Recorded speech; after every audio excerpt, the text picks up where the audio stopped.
Okay.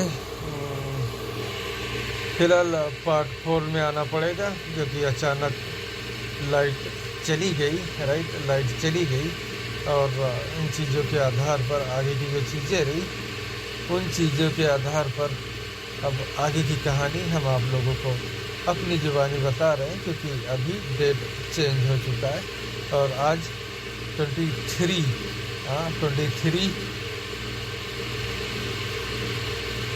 अप्रैल 2025 है। और file की पेज जो हुई कहाँ पे है, ये हम आप लोगों को बताते हैं। कहाँ थी? आईपी एड्रेस पर थे ना? राइट, आईपी एड्रेस पर थे। आईपी एड्रेस कहाँ है भैया?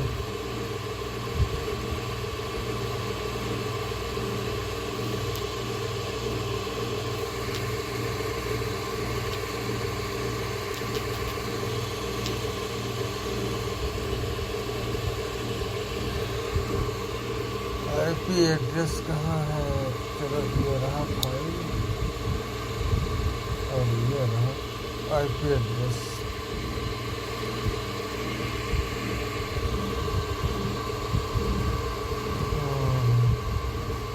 कितना हो गया? 18 पूरा होने वाला है और 8 पेज बाकी है।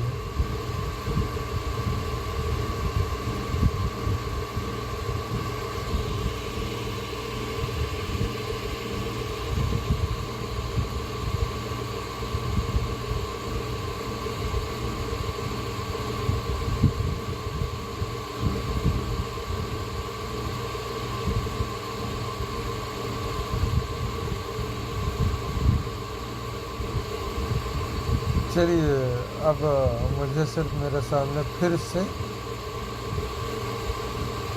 मुझे चारों तरफ मौत ही मौत नज़र आ रही थी। ताने देने तो एक नॉर्मल सी बात हो गई थी, बर्दाश्त से बाहर होने पर मैं कान में अगर उंगली भी लगा देते। खैर, सब कुछ इसी तरीके से चलता रहा। रियाज कोयती से बात करते थे, उनको अरबिक आती थी। एक दिन मुझे कोयती ने बुलाया। वह हाई देखकर कोयती के घर पे सब जगहों पे लाइट बंद थी। काफ़ी देर बाद उसने फ़ोन उठाया और बाद में आने को कहा। मुझे वापस लेकर रियाज के पास पहुंच गए। वहाँ टॉर्चर तानों की कमी नहीं थी। मेरे अंदर खौफ सिर्फ वहाँ के कानून।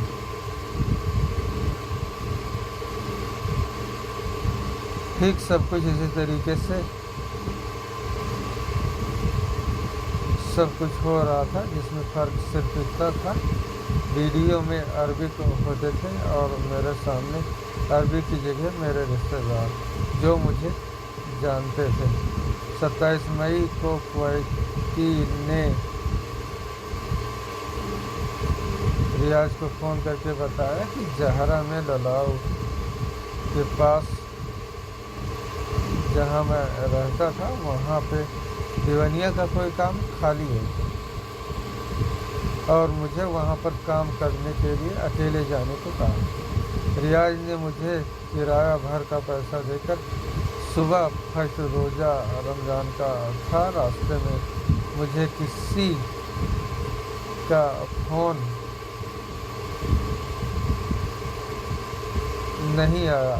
बस में एक लड़की मेरी बगल में आकर बैठी थी जो कुरान पढ़ रही थी बिना बुर्के के, और लोग पहले ही कब्रिस्तान का जिक्र कर रहे थे। मुझे लगा मरने से पहले ये लोग कुरान पढ़ के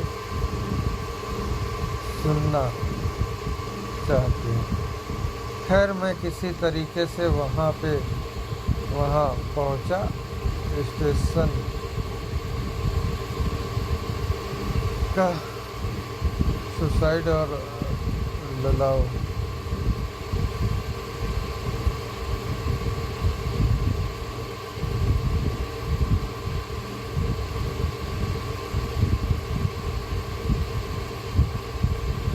खैर मैं किसी तरीके से वहाँ पहुँचा।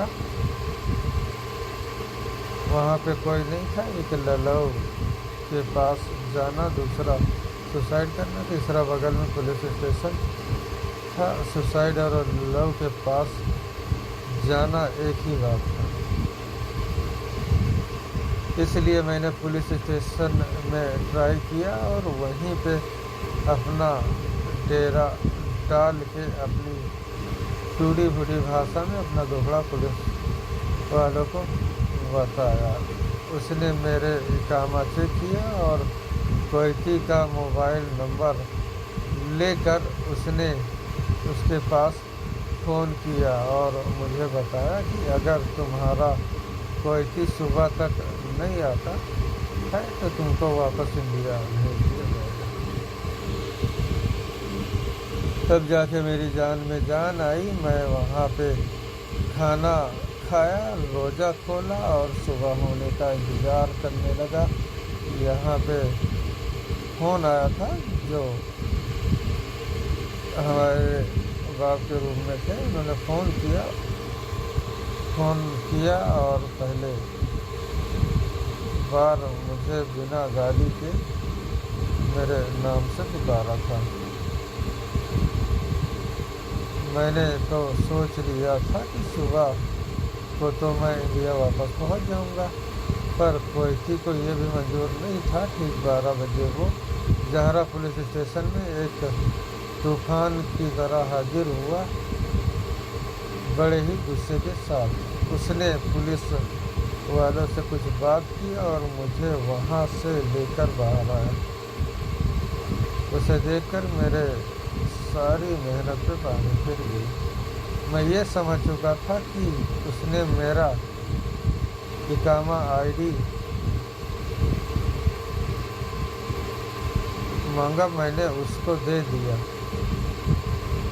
उसमें से उसने अपना इकामा निकाल लिया और मुझे पूछा कि मैं किसके पास था। मैंने सब नंबरों पे फ़ोन किया और किसी ने मेरा फ़ोन रिसीव नहीं किया। सिर्फ ललौ ने किया और मुझे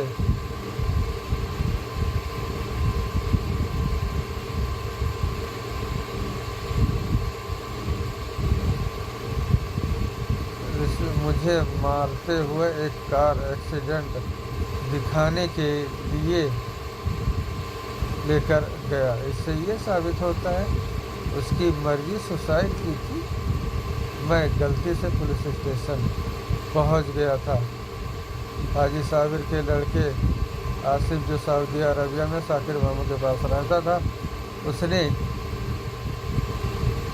भी मुझे फ़ोन किया और मेरा मजाक बना रहा था। मैं कोयती की भाषा नहीं समझ पा रहा था। आसिफ को उससे बात करने के लिए कहा। आसिफ ने फ़ोन काट दिया। फिर ललौ से बात करने के बाद वो सीधा उनके पास पहुंच गया। अरबी में ललौ ने कुछ बात किया और मुझे उनके पास छोड़ के चला गया। पुलिस स्टेशन में एक फ़ोटो की एल्बम थी जिसमें वहाँ के किंगों की जो फ़ोटो लगी हुई थी, उसमें पहले नंबर पे कोयती के बाप की फ़ोटो थी, जिसे मेरी समझ में आया कि मैं कोयत के राजा के घर पर हूँ। वो रूम उन्हीं का है जिसमें उन्होंने मुझे बंद करके रखा है। वहाँ राजाओं को शेख कहा जाता है। कोयत मुझे ललौ के पास छोड़ के वहाँ से किसी तरीके से जल्दी फुर्ती में भागा। ललौ ने मुझे बकाले के अंदर जाने के लिए कहा। वहाँ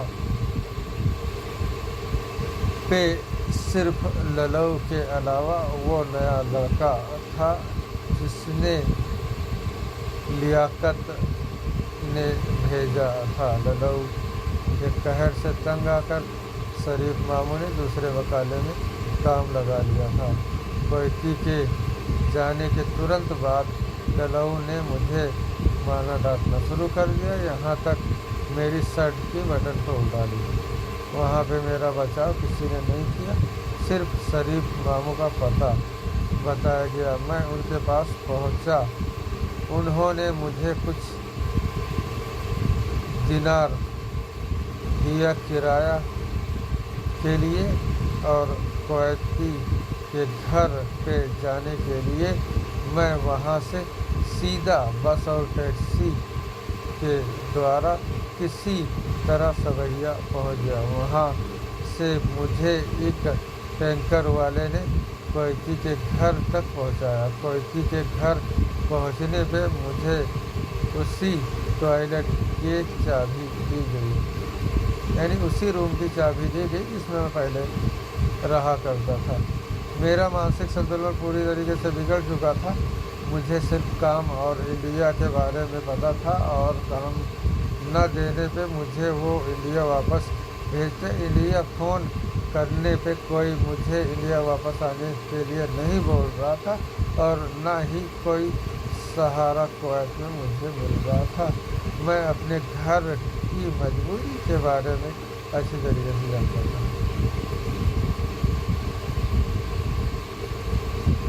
कि मैं पैसे कमाऊंगा यहाँ से, इसके बाद घर जाऊंगा और घर जाने के बाद अपनी दुकान में काम करूंगा।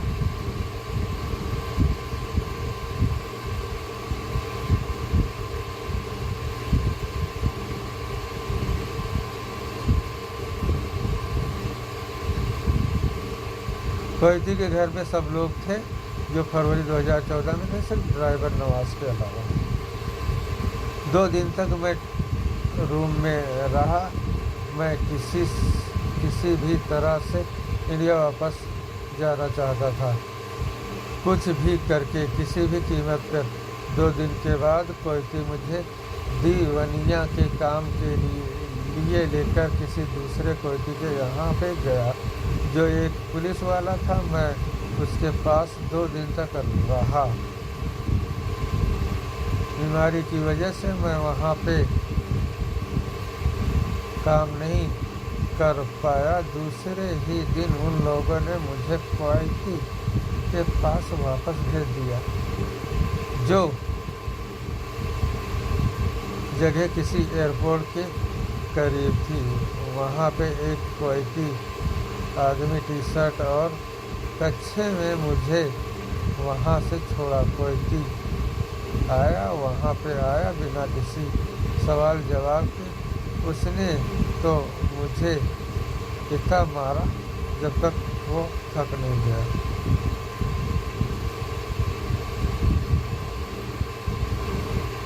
इंडिया से मेरे लिए कुछ दवा और टी-शर्ट के साथ एक चप्पल भिजवाया गया था। मेरे खाने पे इतने टॉर्चर में मेरे लिए वो दवा कोई काम नहीं कर रही थी जो रियाज मामा 10 मई को लेकर आए थे। मुझे देने तक नहीं आए। डलाऊ के बकाले पे मुझे वो सामान मिला था। टैबलेट पूरी एक पॉलीथीन से भरी थी। कुवैती ने वहीं पे किसी से बात करने के लिए गया और मुझे गाड़ी के पास रहने का इशारा किया। मेरे पैरों में इतनी ताकत नहीं थी कि मैं वहाँ पे खड़ा रह सकूं। काफ़ी देर बात करने के बाद कुवैती के साथ एक और आदमी बाहर आया और उसने मुझे कहा कुवैत में काम करना जरूरी है। लाजिम सुकल कुवैत। कुवैती वहाँ से लेकर एयरपोर्ट वाली रोड लेकर चला। मेरा दिल खुश हो गया। लेकर सीधा अपने घर को गया, जिसका नाम साद अब्दुल्ला था। इस कब्रिस्तान के बगल में उसका घर था। सुबह फजर का वक्त था। कुछ लोग नमाज पढ़ने और कुछ लोग पढ़ के लौट रहे थे। गाड़ी का लॉक खोल के कोयटी मुझे उसी में छोड़ के बाहर घर के अंदर चला गया। इस बीच सबहिया के कुछ लड़के वहाँ पर नमाज के लिए गए हुए थे। मैं उसी में कोयटी का इंतज़ार कर रहा था। काफ़ी देर बीत जाने के बाद जब कोयटी नहीं आया तो मैंने गाड़ी से उतरकर उसका पता लगाने के लिए बाहर निकला। बाहर निकलने पे मुझे एक लड़की ने एक झलक मुझे दिखा के तुरंत कोयटी मेरे सामने हाजिर हुआ और मुझे एयरपोर्ट वाली रोड से लेकर हॉस्पिटल पहुंचा, जहां पे उसने मेरे फुल बॉडी एक्सरे के अलावा सेक्स लिंग का भी एक्सरे करवाया और दवा ली। वहाँ पे पहली बार मैंने अपना पासपोर्ट देखा था। अगर पासपोर्ट मेरे पास होता तो मैं किसी भी वक्त इंडिया वापस आ सकता था, सिर्फ टिकट करवा के। लेकिन वो ना तो मुझे काम दे रहा था और ना ही इंडिया वापस भेज रहा था और ना ही पासपोर्ट दे रहा था। इससे यही लगता है कि वो मेरी ज़िंदगी चाहता था। दवा लेने के बाद वो मुझे सीधा अपने बाप के घर सबहिया लेकर आया, जहाँ पे अहमद मौजूद थे और उन्होंने मुझे टॉयलेट की यानी रूम की चाबी दी। मैं उसी रूम में रहा, लेकिन उस दवा का मुझ पे कोई असर नहीं हो रहा था। 2-3 दिन वहाँ पे रहने के बाद मुझे फिर काम के लिए बीमारी की हालत में एक कोयती के यहाँ पर लेकर यहाँ पर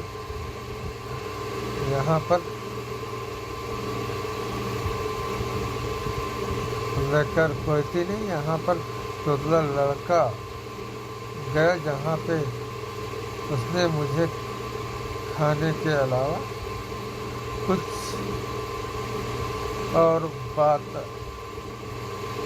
की, बट वो कोयती इतना हरामी निकला साले कुत्ते कि खाने के अलावा सोने तक की जगह नहीं दी।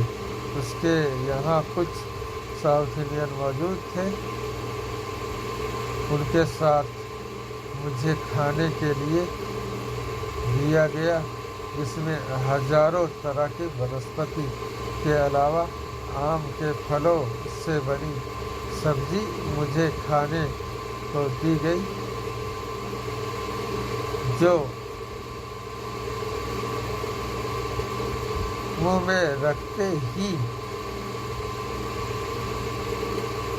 यानी कि अचार रहा हो गया है कि नहीं। क्या रहा? अचार, राइट, अचार हो सकता है। चलो,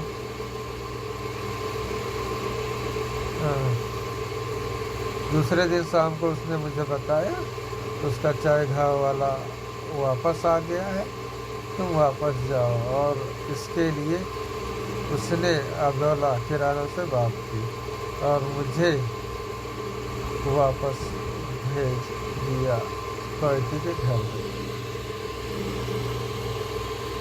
अब यहाँ शुरू हुआ वो कहर जिसको शब्दों में बयान नहीं किया जा सकता। आज तक दुनिया में वो शब्द ही नहीं बना जो मैं उस घटना को पूरी तरीके से बयां कर पाऊँ। कोयती ने मुझे टॉयलेट में ला के छोड़ दिया तो टॉयलेट की चाबी अपने पास रख ली, जिसका दरवाज़ा एक बार बंद होने के बाद बिना चाबी के नहीं खुलता था और खाने पीने के लिए मस्जिद जाने को कहा। घर से खाना नहीं मिलता था शाम को, जबकि रमज़ान का महीना था। इसके अलावा वो लोग मुझे गाड़ी साफ करने को कहता। मैं ठीक से चल भी नहीं पा रहा था। इनकार करने पर उसने मुझे दीवानिया में ले जाकर पूरे परिवार के सामने मारा, जिसका निशान 1 साल तक मौजूद रहे। उसके छोटे भाई और उसका बाप भी वहाँ पर आ गया और कहा, मैं सिर्फ तुम्हारी जान लेना चाहता हूँ, और मोबाइल छीन के मुझे भगा दिया। रूम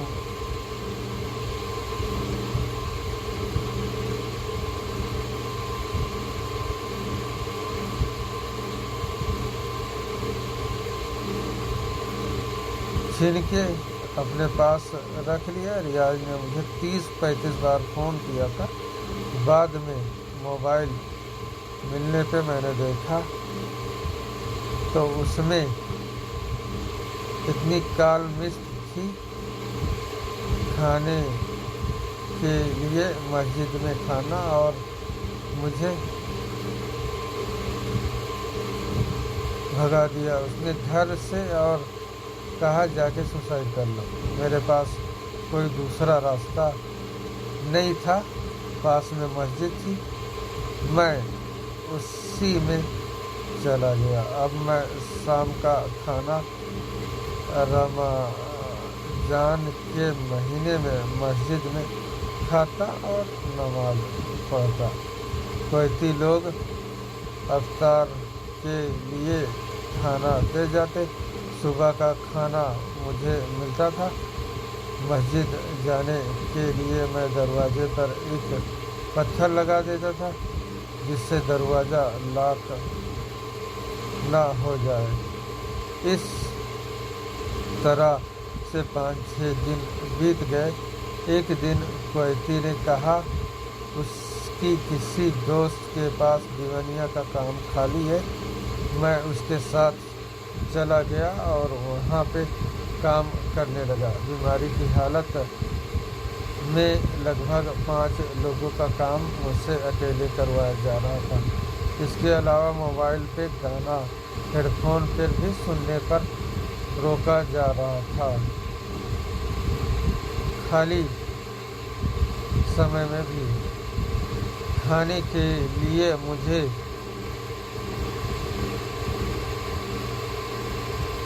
वहाँ भी अलग तरीके की चीज़ें पेश की गई, लेकिन वहाँ पे कुछ ठीक लोग भी थे जो मुझे पान मसाला के अलावा कुछ खर्चे के लिए भी पैसे दे दिया करते थे। ड्यूटी का टाइम 4 PM से 3:30 AM तक मुझे वहाँ पर सिर्फ काम मिला, लेकिन 10 दिन के काम के बाद उन लोगों ने भी दूसरे लोगों की तरह किया और बताया, यहाँ पर जो काम करता था वापस आ गया है। तुम अब जाओ, कोईती के पास वापस जाओ।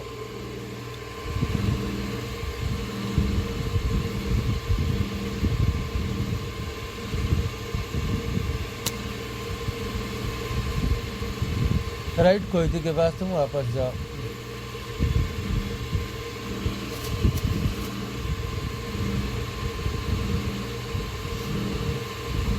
कोईती ने मुझे ऐसा बताया तब तक मुझे लगभग 30% अद्भुत समझ में आती थी। मैंने उससे कहा कि अगर ये तुम्हारे पास काम नहीं है, मुझे वापस इंडिया भेज दो। उसने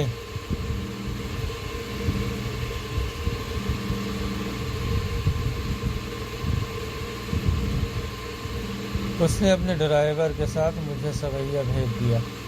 मैं वहाँ पहुँचा, किराना ने मुझे चाबी दी और मैं टॉयलेट में दाखिल हुआ और वहीं पे रहने लगा।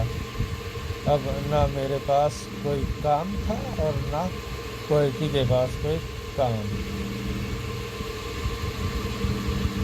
नहीं था। दूसरे दिन कोयती मेरे पास आया और पैसे के बारे में पूछा। मैंने जो काम किया था 40 दिनार 10 दिन के लिए 10 दिन के काम के बदले दिया था, वो मैंने कोयती को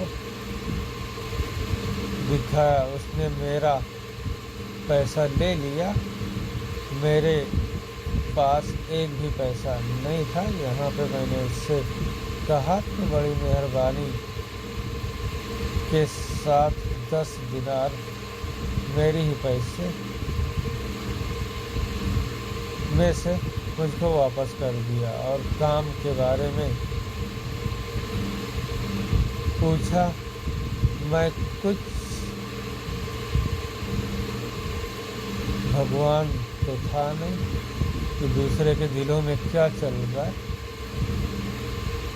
क्या है जो मैं जान लेता। कोयती ने पैसे लेने के बाद मुझसे पूछा कि क्या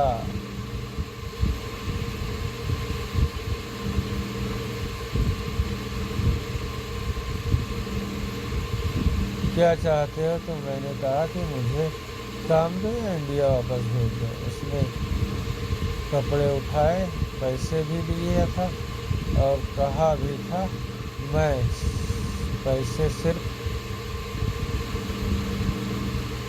उसे वापस। उसने कपड़े उठाए, पैसे भी दिए था और कहा भी था मैं पैसे सिर्फ उसे इंडिया वापस जाने के लिए देता था। पैसे ले लो, मुझे इंडिया जाने दो।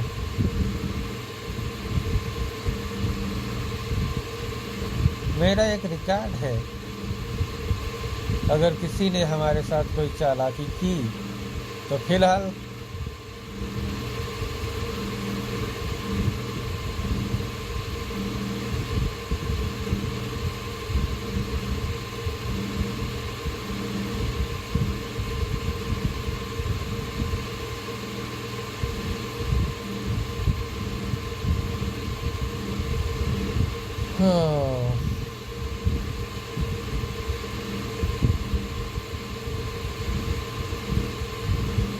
अहमद मुझे जिस जाकुर में लेकर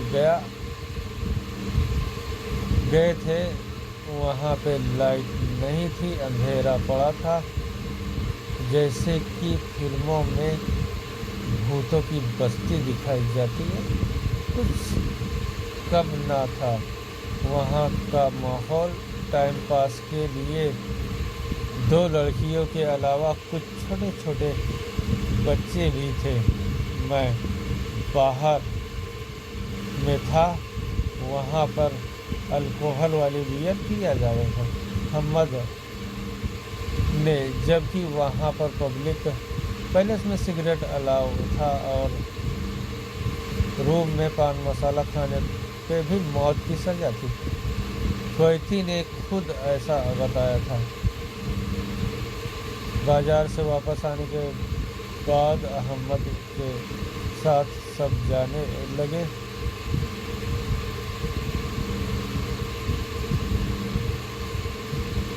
अहमद के साथ सब जाने लगे। जहाँ पे अकेला छोड़ के भागना चाहते थे। अहमद यहाँ पे ललाऊ ने फ़ोन किया और मेरा मजाक बनाया। मैं वहाँ नहीं रुका। अहमद के साथ सब जाने लगे और मुझे उस डरावनी जगह पे अकेला छोड़ के भागना चाहते थे। अहमद यहाँ पे ललाऊ ने फ़ोन किया और मेरा मजाक बनाया। मैंने वहाँ नहीं रुका, अहमद के साथ वापस आ गया सवैया में। रमज़ान के महीने में मुझे सुबह खाना नहीं दिया गया। 10 दिनार मुझे जो दिए गए थे उसी से मैंने होटल से सैंडविच लिया था, खाया था। ईद से 2 दिन पहले कोयती मेरे पास आया। मुझे जितनी अरबी पता थी उतने में ही मैंने उसे ईद के लिए कपड़े यानी कि लिबास के लिए बात की। उसने मुझे अरबी में कपड़ों के बारे में बताया और कहा मार्केट से जाके खरीद लो, जबकि मैं वहाँ की कोई मार्केट नहीं जानता था। पुराने कपड़ों में मैं ईद की नमाज पढ़ी। अब इंडिया जाने की सिर्फ बात थी। ईद से लेकर 28 जुलाई 2024 से लेकर 24 अक्टूबर 2014 को उसने मुझे इंडिया वापस भेजा। अब इंडिया से माँ बाप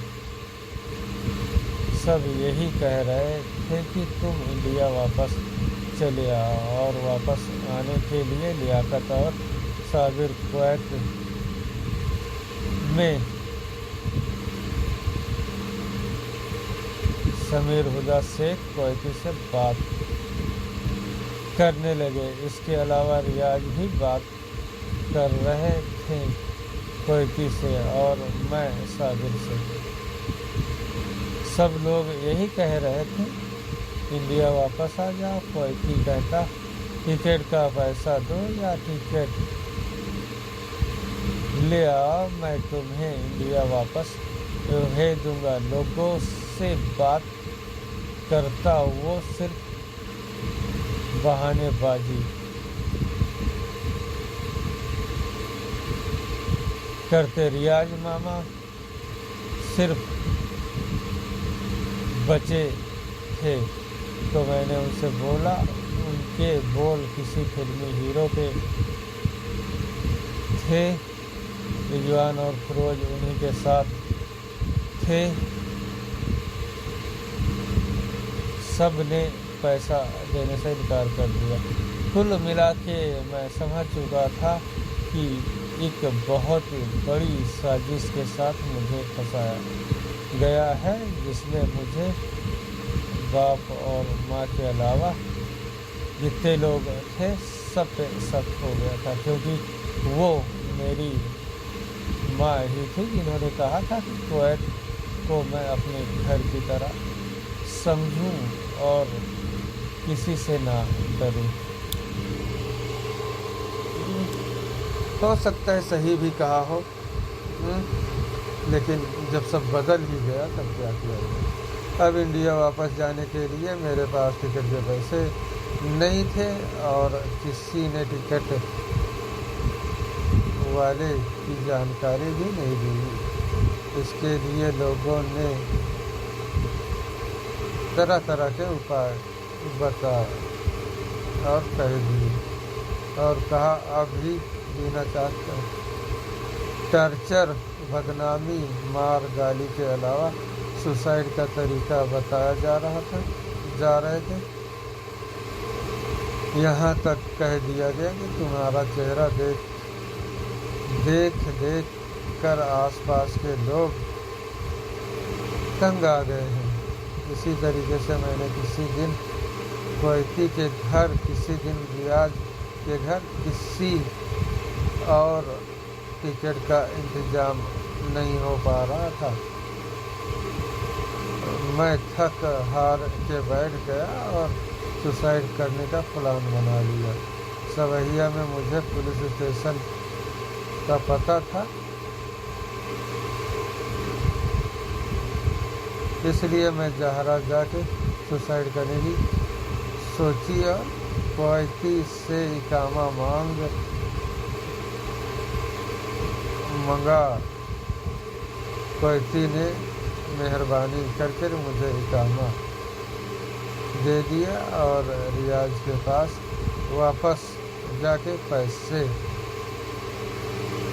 लिए किराए के लिए और सुसाइड करने के लिए जहरा सिर्फ इसलिए सोच के चल दिए कि पुलिस वाली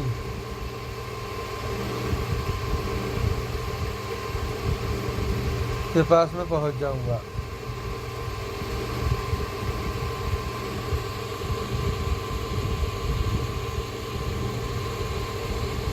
पुलिस वालों के पास जब मैं पहुंचा,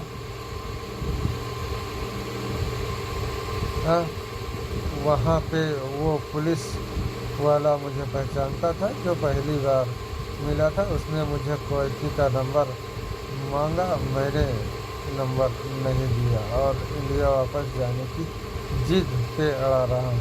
उसने कई बहाने किए, लास्ट में बताया कि इंडियन एम्बेसी में चले जाओ, डुप्लीकेट पासपोर्ट बनाकर तुम्हें इंडिया वापस भेज देंगे।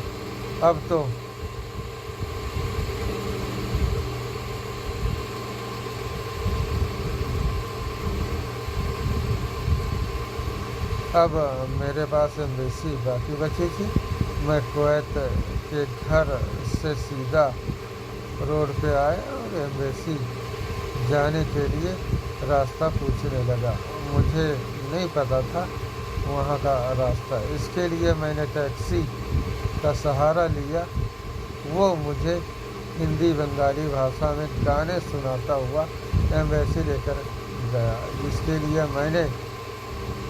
उसने मुझसे 30 किलोमीटर के लिए 4 दिनार यानी कि इंडिया के 900 रुपये मुझसे लिया। खैर, उसने मुझसे एम्बेसी तक पहुंचा दिया और वहां से ऐसा रफू चक्कर हुआ कि दूर दूर तक उसका नामो निशान नहीं था।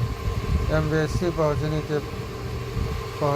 पे पता चला कि एम्बेसी आज बंद है, दूसरे दिन आना। दूसरे दिन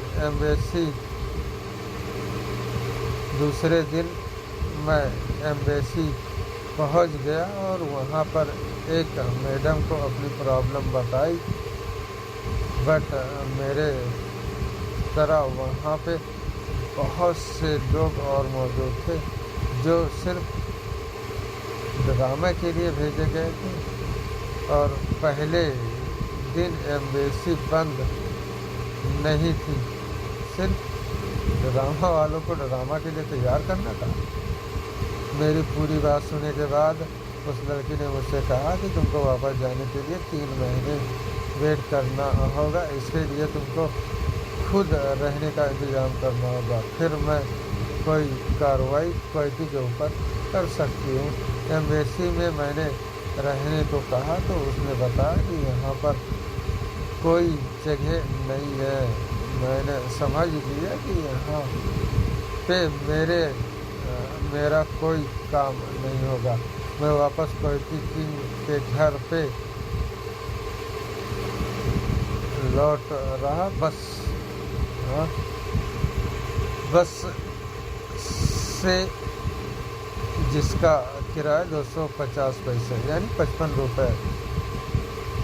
उसमें एक महाशय ने मुझसे सुसाइड के लिए कहा। मैंने वापस क्वैती के घर पे पहुंच गया। वापस आने के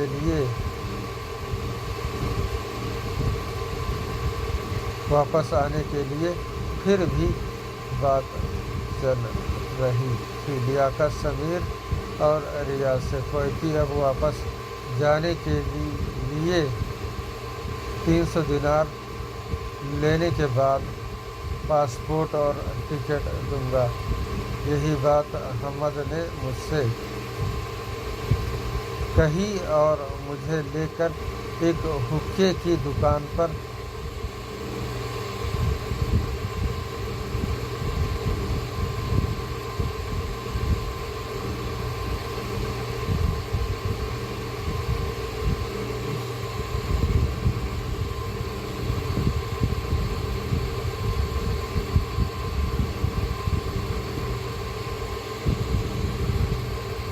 एक हुक्के की दुकान पर राइट। बस जरा सा बाकी है, 24, 25, 26।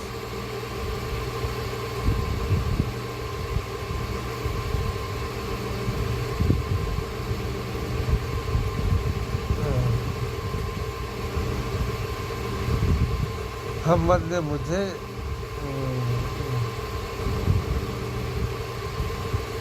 कहाँ थे ना, समीर साहब से बात चल रही, पासपोर्ट और टिकट दूंगा, यही बात अहमद ने मुझसे कही और मुझे लेकर एक हुक्के की दुकान पर गए, जहाँ जाने से इनकार में उन्होंने मुझे मारा और पुलिस में ले जाने की धमकी दी। मैं पहले ही पुलिस वालों से मिल चुका था, इसलिए पुलिस से मुझे कोई डर नहीं था। मैंने कहा चलो, वो मुझे लेकर पुलिस स्टेशन में नहीं गया बल्कि एक हुक्के की दुकान पे सबसे अयास और मुझे हुक्का साफ करने के लिए कहा। मैंने हुक्का साफ कर तो नहीं पा रहा था, बीमारी की वजह से चलने की हिम्मत नहीं थी, पर उसने मुझे मार पीट डर दबाव के बल पर हुक्के के अलावा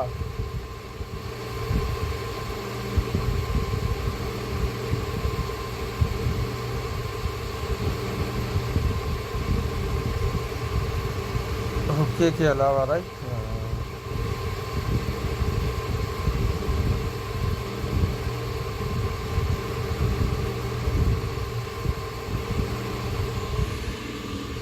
ओह माय गॉड।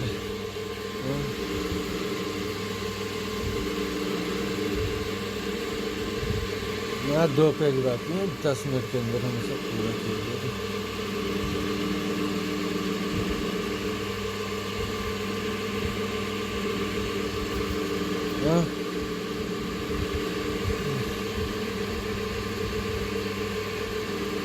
मोहम्मद ने मुझे कहीं और मुझे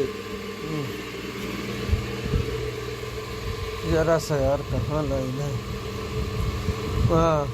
मुझे ले जाकर पुलिस स्टेशन में बल्कि एक हुक्का में लगवाए। वहाँ पर मेरी मोबाइल को अपने कब्जे में ले लिया, कब्जे में ले लिया था, जिससे मैं किसी को फ़ोन भी ना कर सकूं। रात तक वो मेरे साथ था। चलते वक्त उसने मुझे खाने के लिए एक दुकान से सैंडविच लिया और मुझे खाने को दिया। बकरा ईद से पहले उसने रियाज को फ़ोन करके बताया कि कोयती अब 100 दिनार मांग रहा है वापस जाने के लिए। मैंने उनसे कहा पैसे दे दो और मुझे किसी तरीके से इंडिया भिजवा दो। अब रियाज पैसे का इंतज़ाम करने लगे और कोयती के घर पे एक नए ड्राइवर आ गया था, जो मुझे अकेला आकर मेरे सामने ही रूम में रहता और मुझसे बात करता और मुझे बहकाता अरबिक में। मैं थोड़ी समझ लेता था, लेकिन तमिल में मेरी समझ में नहीं आती थी। यहाँ पे वो मेरे काम के बारे में भी पूछता, मैं उससे बताता और कहता मैं एक इंजीनियर हूँ। वो मुझ पे हंसता और मेरा मजाक बनाता। रियाज ने किसी से उधार लेकर 60 दिनार पूरा किया और कोयती को पैसे देने के लिए वो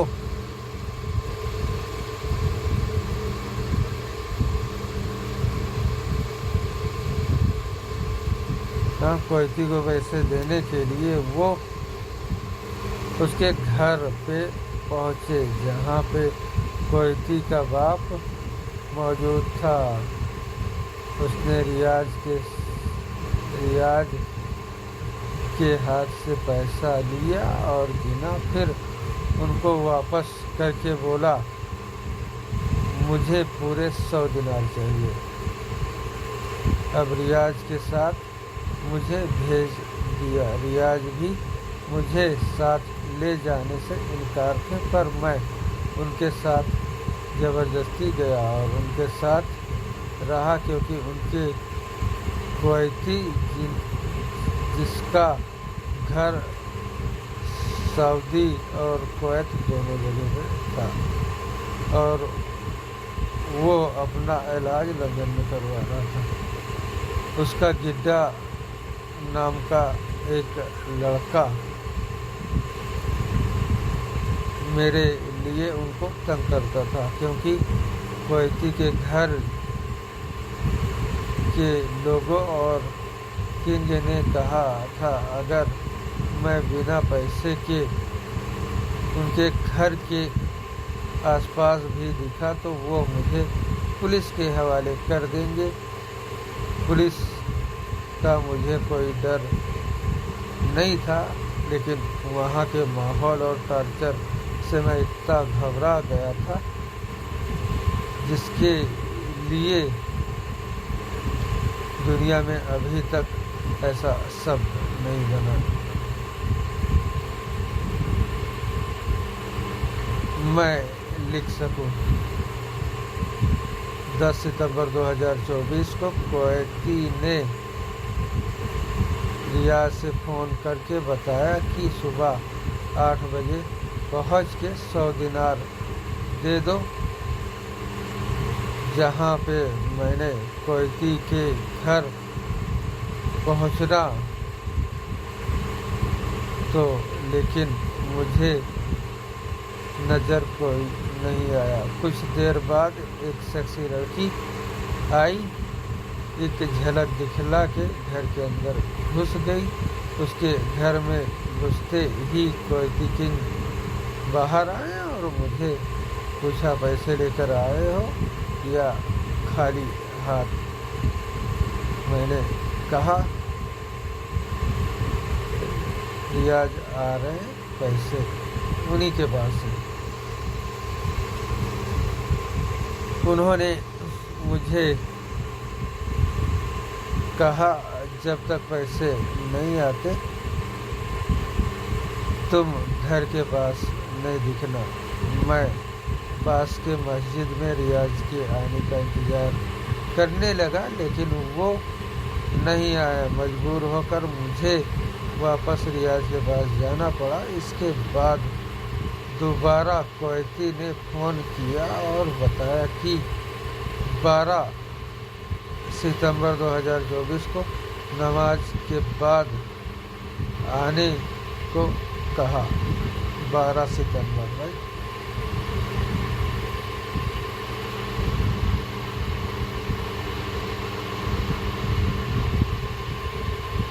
बाद आने को कहा।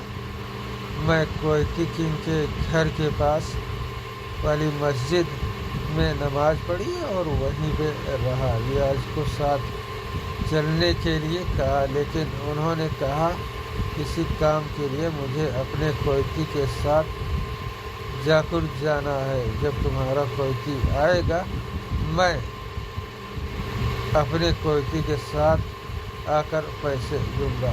खैर, मैंने नमाज पढ़ी, कुवैती और रियाज के आने का इंतज़ार करने लगा। कुछ देर के बाद रियाज आ गए। कुवैती नमाज से पहले आ चुका था।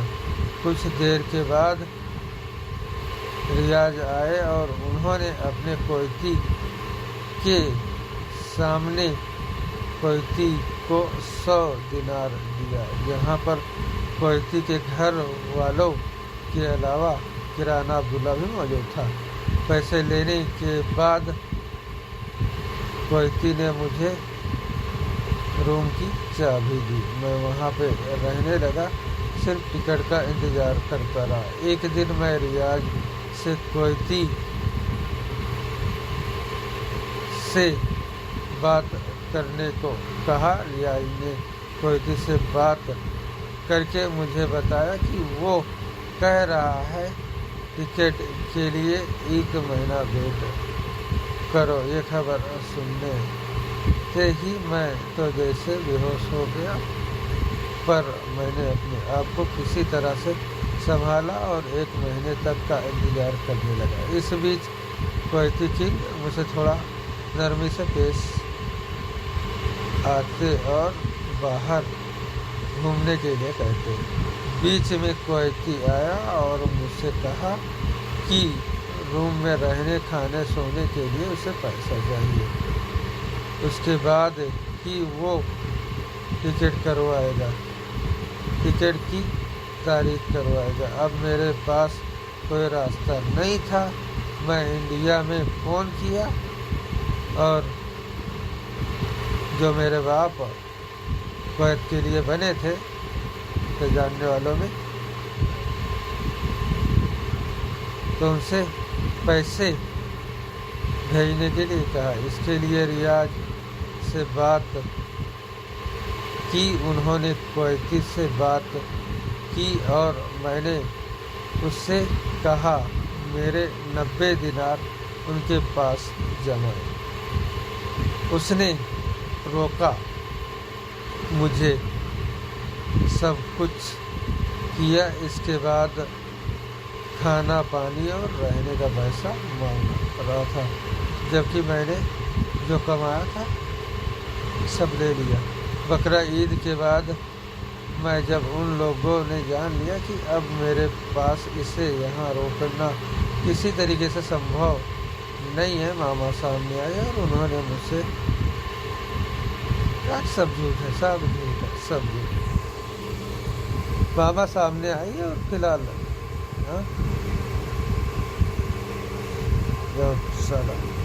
मामा सामने आई और उन्होंने मुझसे बात की, राइट। हाँ, शादी की बात नहीं बल्कि बात की और कहा, कुछ भी नहीं कहा था, ये गलत है, रॉन्ग है। चलो, मैंने यहाँ पे कट करते, मैंने शादी, ये सब झूठ है, शादी के हालत में नहीं था और टारगेट के अलावा वहाँ पर सीधा जिसका इलाज, हाँ वहाँ पर क्यों आए बाद में, भाई चलिए, यानी कि एक अनुमान लगाया जा सकता है, सब झूठ, फ्रेम। इलाज करवाने को मैंने कहा था, इसके अलावा हाथ पैर काम नहीं कर रहे थे। क्वैती के घर से तमाम सेक्सी लड़कियां, औरतें मेरे पास आ रही थी, लेकिन उनका चेहरा सिर्फ बुरखे में था और सब सामने था। इसके लिए, यानी कि सच सामने था, इसके लिए सिर्फ क्वैती को जलन होती थी। उसने वही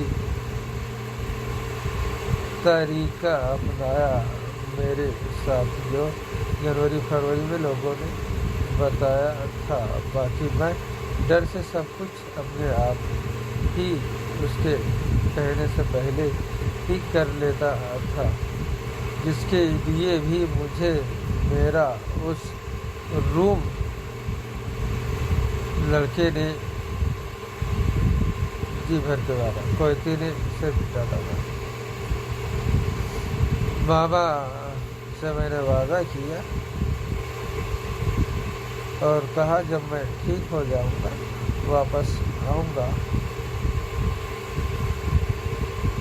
मामा ने, लड़के ने मेरा मोबाइल नंबर लिया जिसका नाम बंदर था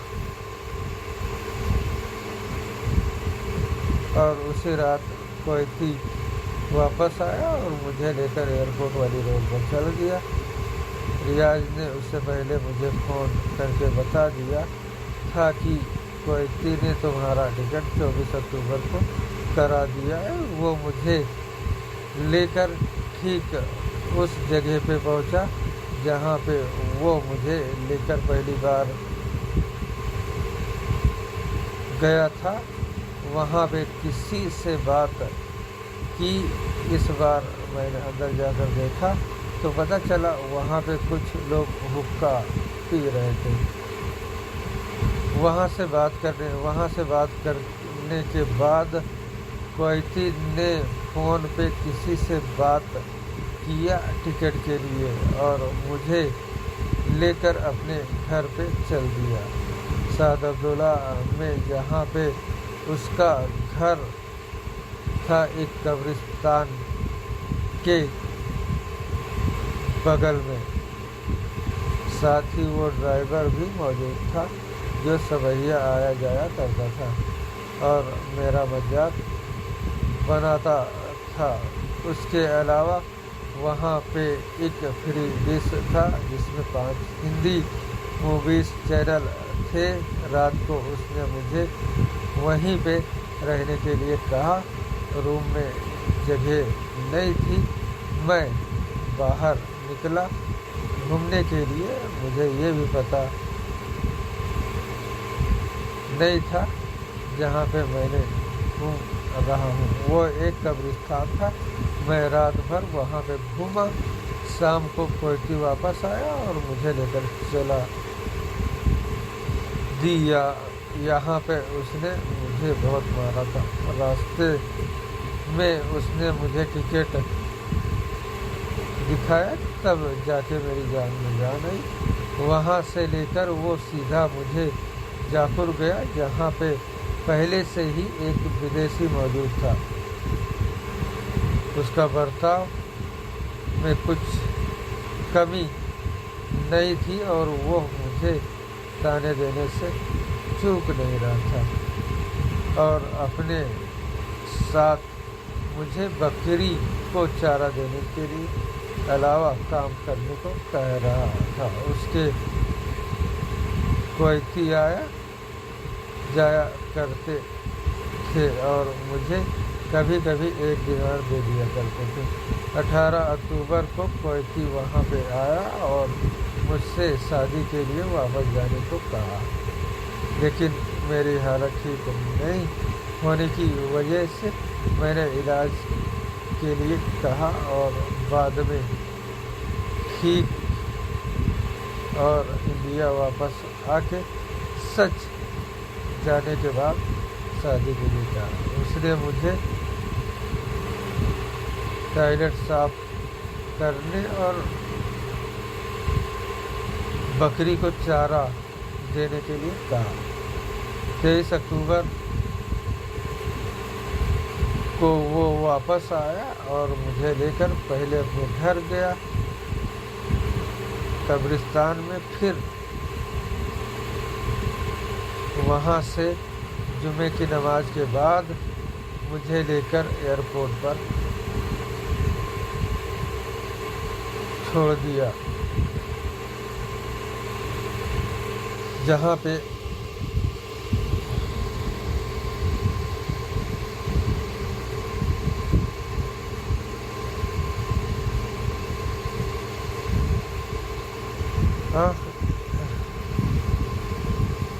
एयरपोर्ट पर छोड़ दिया जहाँ पे पहले से इंडिया फ़ोन किया और अपनी हालत घर वालों को बताया। प्लेन से सीधा मैं दुबई पहुँचा। वहाँ तक तो बाप के तेवर ठीक थे। प्लेन में बैठने के बाद फ़ोन करने के बाद उनके बातों से लग रहा था कि वो कोई और है, क्योंकि कोई गैरों से भी इस तरीके से बात नहीं करता है। ये फ़ोटो उनके हैं जिनके पास मैं 25/12/2013 से लेकर 24 अक्टूबर 2024 तक था और मैप्स जहाँ जहाँ मैं रहा गया। ये तो क्वैती जिनसे मैं हाथ मिला कर आया था, राइट। हाँ, दाढ़ी नहीं है ना इनके पास।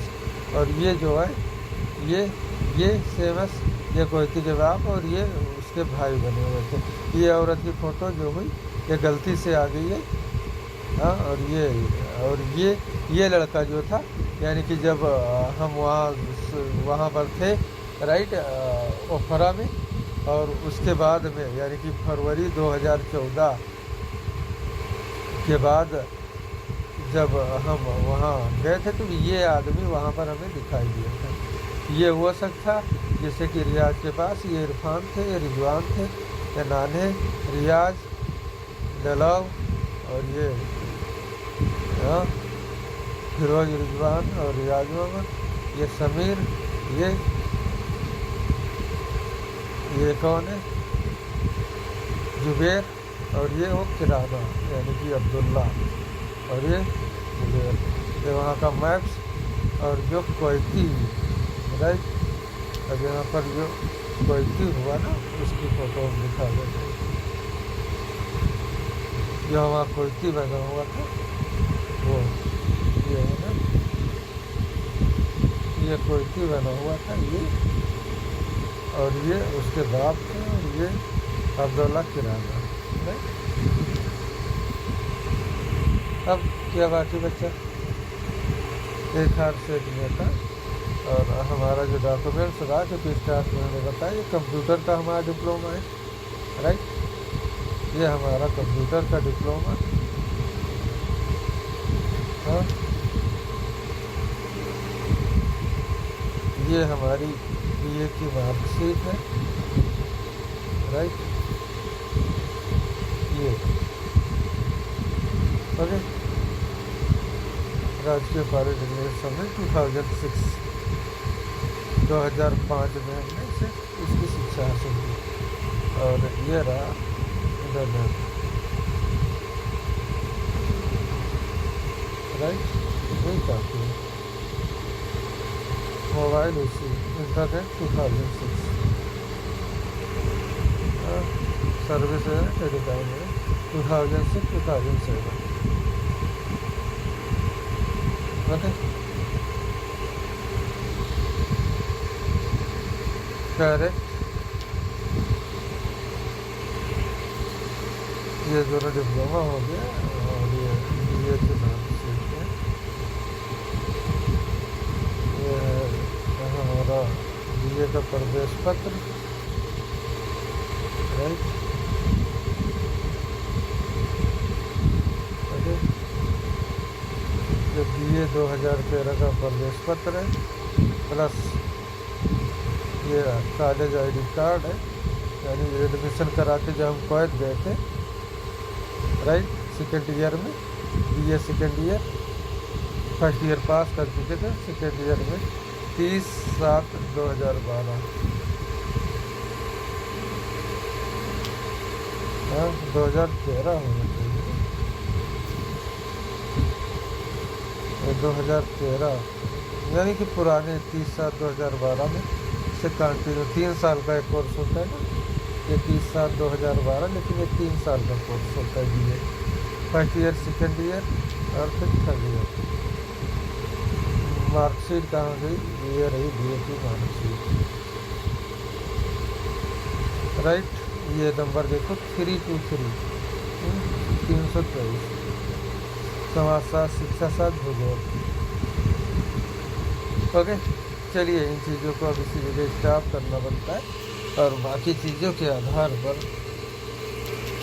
राइट, बाकी चीज़ों के आधार पर सोशल मीडिया पर तो हम समय समय पर एक्टिव हैं, और ये सारी चीज़ें सोशल मीडिया पर फिलहाल रिकॉर्ड होंगी, ओके।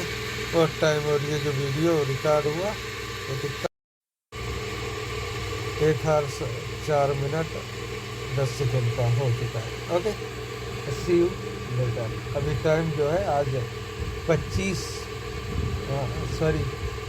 23 अप्रैल 2025 करीब 1:15, 1:15 तक ये स्थिति पूरी तरीके से फाइनल होगी, और आगे आने वाली चीज़ों को भविष्य में देखा जा सकता है। ये पूरी फाइल रही 304 दिन जो हमने कुवैत में, और इन चीज़ों के साथ अपना इंट्रोडक्शन दे दें, क्योंकि हम एलियन हैं, राइट, हम एलियन हैं। 29 जून 2019 को दिल्ली सुभाष नगर चांद रिटर्न है, और 12/12/1992 से इस दुनिया में है, जहाँ पर कि हम हमारी शिनाख्त और पहचान 21, और इंटरनेट का जो सिस्टम हुआ फिलहाल उसी सिस्टम में हमारी पहचान और पड़ताल सारी अलग है, जिसमें हमें एलियन और परग्रही कहा गया, और उसी सिस्टम के आधार पर लोग हमारी जानकारी रखते हैं, जितने जानने वाले लोग हैं, और बाकी लोगों के आधार पर हम सोशल मीडिया पर एक्टिव है। और जानकारी के मुताबिक बैंकों में हमारे बहुत पैसे खचाखच भरे हुए हैं, लेकिन इलाहाबाद इंडियन बैंक में 50 करोड़ रुपए 2021 तक आ चुके, जो हमारी जानकारी में, और उसका भी समय करीब आ रहा है।